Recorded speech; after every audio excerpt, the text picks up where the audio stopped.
All right, Nicholas, here's a look at some of your second run Bromley GS. I put you up here just for a comparison visual with the winner. He's obviously a little more experienced than you, but this is something we continue to work towards.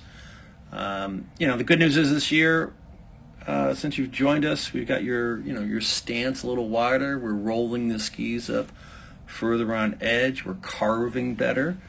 Now we got to continue to work on getting into more of a lower position by getting the feet out from underneath us a little more and getting body angles at upper and lower body separation, and after using ankles and knees to roll the skis up, dropping the hip in.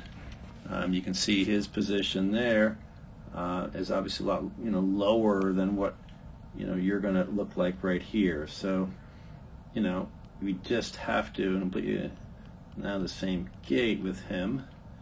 Your position's is good there, right?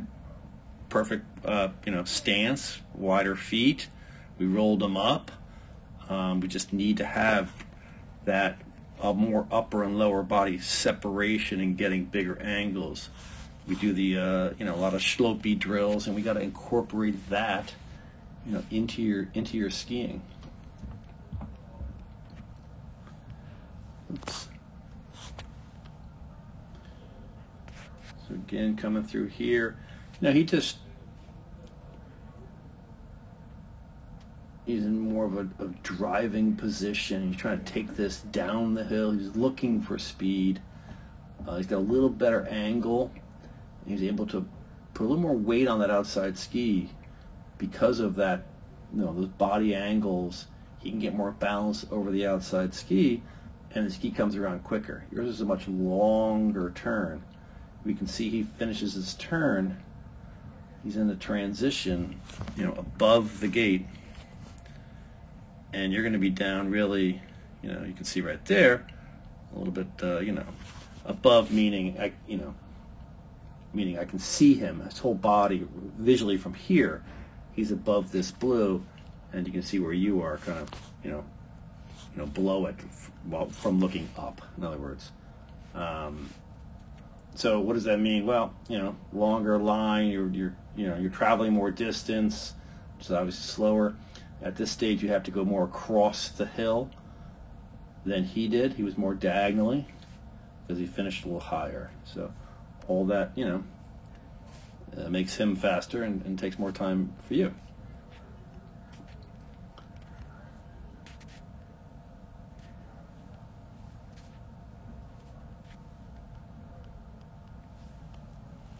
Coming in here, your position is close. We just have to get, you got your feet out from underneath you a little bit there, right?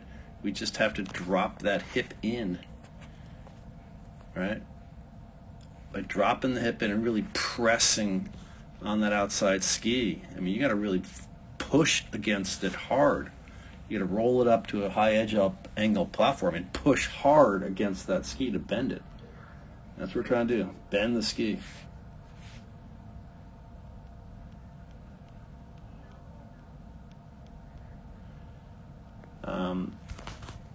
He's also, you can see, driving past the gate.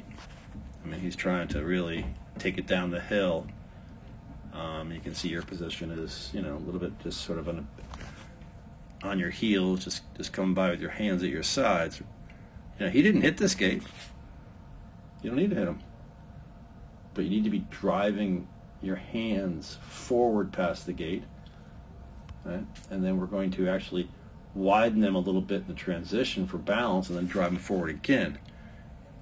And you kind of have the opposite. You come in with your hands a little wider by the gate, and then you drive them forward in the transition, which, there is some benefits of driving forward in the transition, because helps you get forward, get recentered, rebalanced, move the hips forward, which you did here.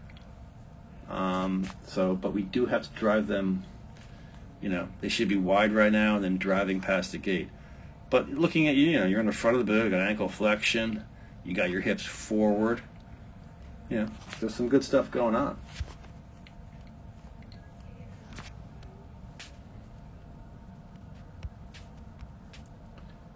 Coming over the knoll here, you know, I think you just gave it a little speed check right there. So all of a sudden you got your, you know, your skis pointed, you know, way out here, which is going to slow you, you know, slow you down. A little speed check. He's going to keep more going down the hill, more diagonally.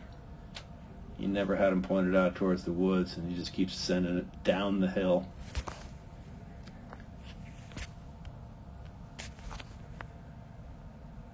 Again, you can see he's going to have his hands. It's hard to see. Doesn't look like he really drove him past, but clearly in a lower position. But we get low, you know, really by getting the feet off underneath us and body angles as opposed to bending over at the waist. But, you know, I think you still can bend a little bit more over at the waist, but that's not the real way we get low.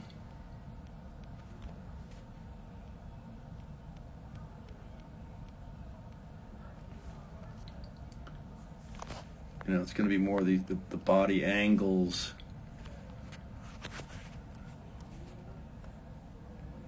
of that, and you're just a little bit more, you know, upright and don't have those body angles. But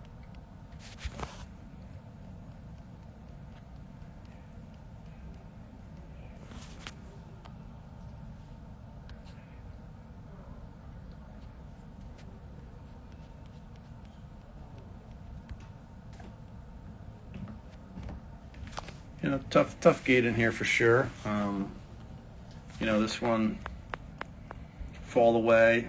We talked about having a strong left leg, and you know, you carried it out a little too far, so you could just see how tight he is to the gate and where you are. So, you know, all that means is if we're off the gate, it's just going to, you know, traveling further distance. So we got to be tighter to the gates.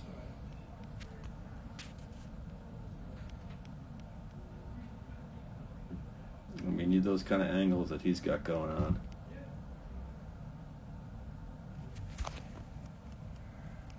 But like I said, you know, we've improved your stance. We've got a wider stance. You're carving better. You are getting the feet out a little bit, which is good. Now we just got to incorporate, you know, more upper and lower body separation, being balanced over the outside ski, bending your body like a banana, if you will, incorporating Schulpe type drills into your skiing. And if we do that, it would help out dramatically, and your times would improve. That and get a little closer to some of the gates while driving hands forward past the gate. Try to take it down the hill. But let's continue to work on that. It's getting better, but we got a little bit. Let's really focus hard on what we just talked about, and it should help even more.